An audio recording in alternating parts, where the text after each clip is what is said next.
আসসালামু আলাইকুম ওয়া রাহমাতুল্লাহি ওয়া বারাকাতুহু। আপনি কি কল্পনা করতে পারেন একদিন এই আকাশ উন্মুক্ত হয়ে যাবে? আজ আপনারা যে আকাশ দেখছেন, একদিন তা আল্লাহর নির্দেশে সম্পূর্ণ উন্মুক্ত হয়ে যাবে। আর ফেরেশতারা দলে দলে নেমে আসবে এবং মানুষের আমল নিয়ে মিথ্যাচার উন্মোচন শুরু হবে। শুরু হবে এক নতুন অধ্যায়। কোরআনের সত্যতা চূড়ান্তভাবে প্রকাশ করা হবে। সূরা আল তাকবীরের 11 থেকে 20 নম্বর আয়াতের তাফসীর। এটা শুধু প্রমাণ করে কিয়ামতের বর্ণনা নয়, এটা প্রমাণ করে এই কোরআন কোনো মানুষের উক্তি নয়, এটা আল্লাহর ওহী। তাই ভিডিওটি শেষ পর্যন্ত দেখবেন, কারণ শেষে আছে এমন এক আয়াত যেটা মানলে গোটা কোরআনকেই, যেটা না মানলে গোটা কোরআনকে অস্বীকার করা হয়, আর যেটা মানলে আপনার ঈমান আরো দৃঢ় হবে। আগের পর্বে আমরা দেখেছিলাম সূরা তাকবীরের 1 থেকে 10 নম্বর আয়াতের তাফসীর সমূহ এবং কোরআনের এবং এর তাফসীরের ভয়াবহ কিয়ামতের বর্ণনা। আজ আমরা দেখব আকাশ, ফেরেশতা, জিবরিল আলাইহিস সালাম এবং এই কোরআনের প্রকৃত পরিচয়। তো চলুন বেশি কথা না বাড়িয়ে ভিডিওটি শুরু করা যাক। আউযু বিল্লাহি মিনাশ শাইতানির রাজীম। বিসমিল্লাহির রহমানির রহিম। وإذا السماء كشطت وإذا الجحيم سيرت وإذا الجنة أزلفت علمت نفس ما قدمت وأخرت فلا أقسم بالخناس الجوار الخناس والليل إذا عسعس والصبح إذا تنفس إنه لقول رسول كريم ذي قوة عند ذي العرش مكين بسم الله الرحمن الرحيم وإذا السماء كشطت অর্থাৎ যখন আকাশের আবরণকে সরিয়ে ফেলা হবে। খুশিতত অর্থ সরিয়ে ফেলা। কিয়ামতের দিন আল্লাহ রাব্বুল আলামিন এই আকাশের আবরণকে সরিয়ে ফেলবেন, তা উন্মুক্ত হয়ে যাবে। ফলে চন্দ্র, নক্ষত্র, সূর্য সবকিছু বিক্ষিপ্তভাবে ঝরে যাবে।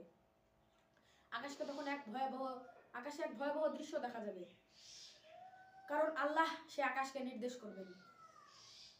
বিজ্ঞানীরা যে পৃথিবীর আকাশকে কিছু কিছু স্তরে ভাগ করেছে, যেমন troposphere, stratosphere, mesosphere, ionosphere, thermosphere ইত্যাদি, এসব স্তরগুলি একদিন কিয়ামতের দিন উন্মুক্ত হয়ে যাবে। আজ সূর্যের অতিবেগুনি রশ্মি হতে রক্ষা করে যে ওজন গ্যাসের লেয়ার, ওজন স্তর, সেই ওজন স্তরটাও সেদিন উঠে যাবে আল্লাহর নির্দেশে। আর তখন পৃথিবীতে তাপ প্রচন্ড বেড়ে যাবে। বর্তমানে পৃথিবীতে সূর্যের 200 কোটি ভাগের 1 ভাগ মাত্র পৃথিবীতে পৌঁছায়। এটাই এত গরম, এতই ঠান্ডা। তাহলে কি না জানি হবে যখন ওজন স্তর উঠে যাবে। ওয়াইজাল জাহিমু সুইরাত, আর যখন জাহান্নামকে প্রজ্বলিত করা হবে। অর্থাৎ কিয়ামতের দিন আল্লাহ রাব্বুল আলামিন জাহান্নামকে আরো উত্তপ্ত করবেন, আরো তাকে প্রজ্বলিত করা হবে জ্বালানি দিয়ে। এই জাহান্নাম এমনিতেই খুবই ভয়াবহ জায়গা, তার উপর জাহান্নামীরা যখন তাকে আরো উত্তপ্ত ভাবে দেখবে, তখন তারা খুবই ভয়ে হতবাক হয়ে যাবে। জাহান্নাম অতি দুর্গম জায়গা, এখানে যে থাকে সে খুবই কষ্টে থাকবে। এখানে শুধু আল্লাহর আইন সীমা লঙ্ঘনকারীরাই থাকবে। সূরা নাবায় 21 থেকে 30 পর্যন্ত এই জাহান্নামীদের কথা বলা হয়েছে। ইন্না জাহান্নামা কানাত মিরসাদা, নিশ্চয় জাহান্নাম গোপন ফাঁদ। লিত্তাগিনা মাআবা, সীমা লঙ্ঘনকারীদের প্রত্যাবর্তন স্থল রূপে।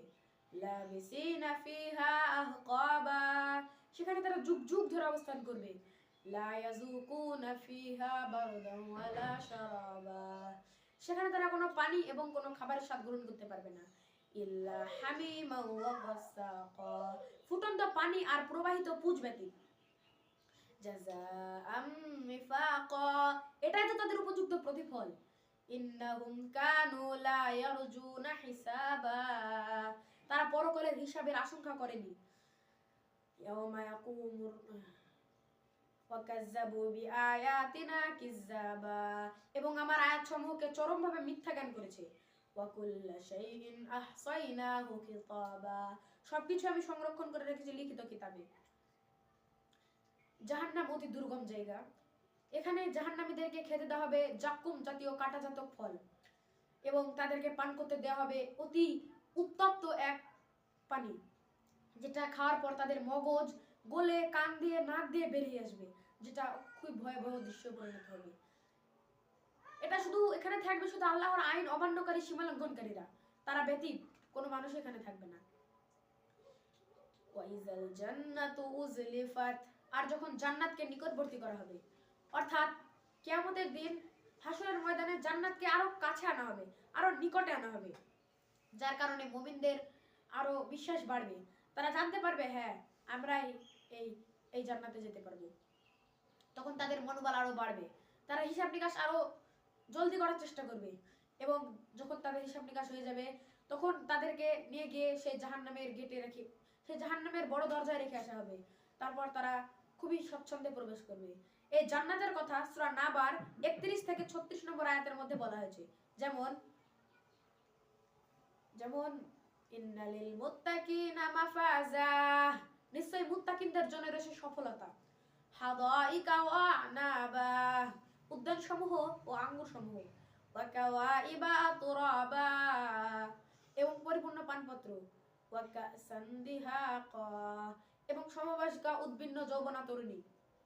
লা ইয়াসমাউনা ফিহা লাগওয়ান ওয়ালা কিযাবা, সেখানে তারা শুনবে না কোনো অসার এবং কোনো মিথ্যা কথা। লা ইয়াযুকুনা জাযাআম মির রাব্বিকা আতাআন হিসাবা, এটাই তার রবের পক্ষ থেকে যথেষ্ট পুরস্কার, যথেষ্ট দান। তারা পৃথিবীতে বেঁচে থাকতে আল্লাহকে মেনেছে, নবীকে মেনেছে, এই কোরআনকে সত্য বলে নির্ধারণ করেছে, তাই আল্লাহ তাকে পুরস্কার স্বরূপ এই জান্নাত দান করেছেন। আলিমাত নাফসুম মা কদ্দামাত ওয়া আখারাত, তখন প্রত্যেক ব্যক্তি জানতে পারবে সে কি উপস্থিত করেছে। অর্থাৎ যখন মানুষ হিসাব দেওয়া শুরু করবে তখন সে নিজেই জেনে যাবে তার কি সামনে আসে, জাহান্নাম নাকি জান্নাত। তখন সে যদি জান্নাতে যায় সে খুবই, তার মুখটা হাসি খুশি থাকবে, খুবই আনন্দে সে হিসাব নিকাশ দিবে। আর যে জাহান্নামী সে জানতে তো পারবেই সে জাহান্নামী, তার হিসাব দিতে দিতে তখন তার মুখটা হবে ধুলি মাখা, বিবর্ণ, কাদা মাখা। ফালা উকসিমু বিল খুন্নাস, আমি কসম করছি পশ্চাৎপসরণকারী নক্ষত্রের। আল্লাহ রাব্বুল আলামিন নিজের সৃষ্টির বেশ কিছু কসম করেছেন, যেটা কোনো সাধারণ মানুষের করা উচিত নয়। উচিত শুধু আল্লাহ রাব্বুল আলামিনেরই কসম খাওয়া, নইলে তার জন্য রয়েছে শাস্তি। আল্লাহ রাব্বুল আলামিন কিছু জিনিসের কসম খান কারণ তার সামনে রয়েছে এক অতি সত্য ঘটনা যেটা তিনি প্রকাশ করতে চাইছেন। ফালা উকসিমু বিল খুন্নাস, আমি কসম করছি পশ্চাৎপসরণকারী নক্ষত্রের, অর্থাৎ সেই নক্ষত্রের আল্লাহ রাব্বুল আলামিন কসম করছেন যেটা পশ্চাৎপসরণ করে, অর্থাৎ দেখা যায় এবং উধাও হয়ে যায়। আল জাওয়ারিল খুন্নাস, যা চলমান অদৃশ্য, অর্থাৎ যা চলাচল করে আবার অদৃশ্য হয়ে যায়। যেমন এদের মধ্যে হচ্ছে শনি, বৃহস্পতি, শুক্র, বুধ ইত্যাদি গ্রহ নক্ষত্র, কারণ এরা রাতের বেলায় দেখা দেয় কিন্তু দিনের বেলায় আর দেখা দেয় না। এটা এক অতি বিস্ময় ঘটনা, যেটা কোনো মানুষের কাছে সম্ভব নয়। এটা আল্লাহ রাব্বুল আলামিনের কাছে কোনো ব্যাপারই নয়। হরিণ যেমন নিজের জায়গা হতে লুকিয়ে পড়ে, ঠিক তেমনই সেই নক্ষত্রগুলিও লুকিয়ে যায় আল্লাহর নির্দেশে। ওয়াল্লাইলি ইযা আসআস, আর কসম রাত্রের যখন তার শেষ হয়, অর্থাৎ এখানে রাত্রের সেই সময়ের কসম খাওয়া হচ্ছে যখন তার শেষ হয়ে যায়, শেষ মুহূর্ত, অর্থাৎ ফজরের কিছু পরের সময়।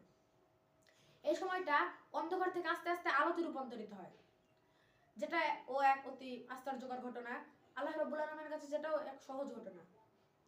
এই সময়েরও কসম খাচ্ছেন আল্লাহ রাব্বুল আলামিন।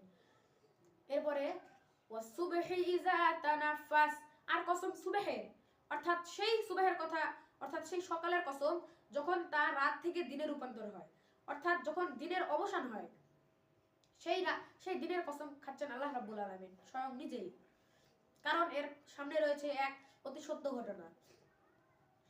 ইন্নাহু লাকাউলু রাসূলিন কারীম, নিশ্চয় এই কুরআন এক সম্মানিত রাসূলের, এক সম্মানিত বার্তাবাহকের আনিত বাণী।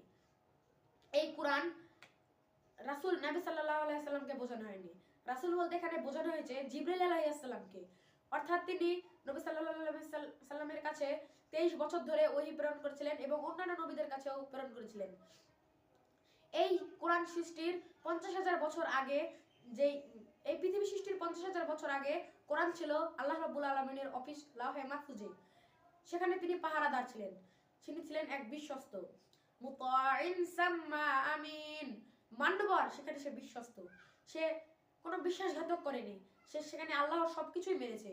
সে পাহারা দিয়েছে 50,000 বছর, এবং তারপরে যখন আরো পরে নবী সাল্লাল্লাহু আলাইহি সাল্লাম নবুয়ত প্রাপ্ত হলেন, তখন তাকে তিনি তার 4টে 5টা 4টে 3টে এরকম ভাবে আয়াত প্রেরণ করলেন 23 বছর ধরে।